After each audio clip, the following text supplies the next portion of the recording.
Hi guys, good morning and good evening to everyone. Today, gagawa tayo ng spring roll guys. Yung mga galing sa garden ko guys, yung mga beans, pear, carrot at saka cabbage ay binili ko guys kasi wala akong cabbage guys at saka carrot. Ito guys, hindi ko na hiniwa-hiwa yung carrot guys.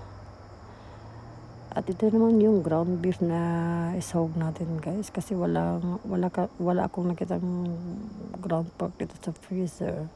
Habang nagluluto ako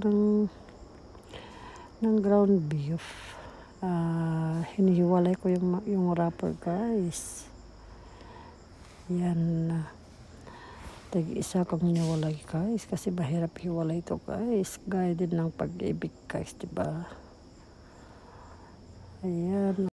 Yan guys, habang niluluto ko yung ground beef, linagyan ko na din ng garlic mince guys, yung ready na garlic guys, nakagarapon. Tapos onions, yan, halutuin natin guys habang maging brown siya.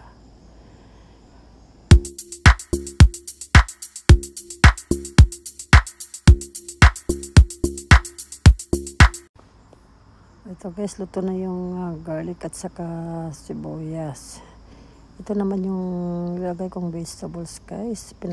Pinaghalo-halo ko na guys yung mga green beans, cabbage, carrot at saka may sotanghon pa nilagay ko guys. Kasi daw pampasarap daw guys. Para daw ma-absorb niya yung tubig guys pag i-wrap natin. Yan guys. Yan naman ang nakita ko sa YouTube guys. Bahala na kayo mag-move on guys. Habang linuluto ko yung sotanghon guys, tapos ilalagay ko naman yung mga sangkap nyo guys. Yung pinaghalo-halo ko na guys kasi maliliit din ng mga hiwag guys. Hindi ko na hiniwa ng malaki guys kasi mahirap maluto. At lalagyan ko na din ng magic syrup para ma-magic ang spring roll natin. Ayan guys, parang masarap yata ang spring roll ko guys.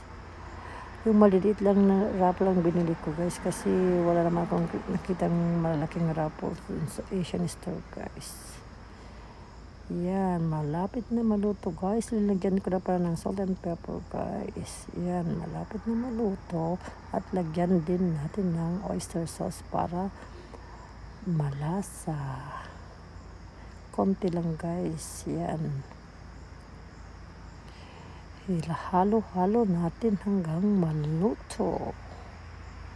Yan, malapit na maluto guys. Hindi natin na-overcook kasi hindi masarap pag ma-overcook guys. Yan naman yung black pepper. Dinagdagan ko ng black pepper kasi mas masarap pag medyo madami ang black pepper.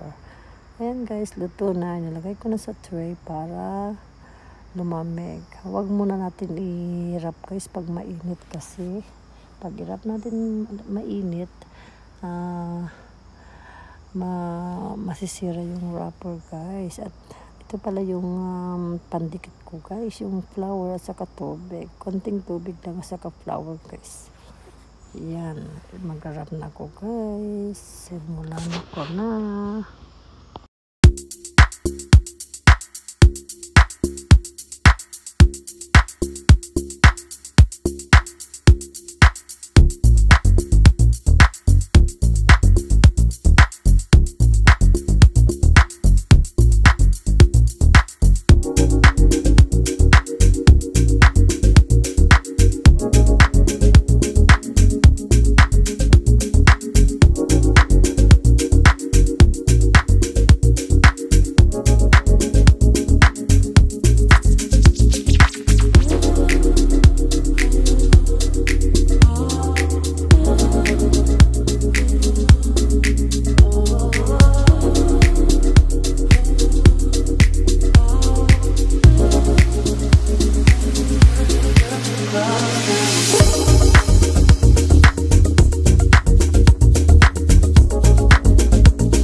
tapos na narapit guys. Tignan nyo naman, ang cute guys. Oh, thank you for watching and see you next vlog.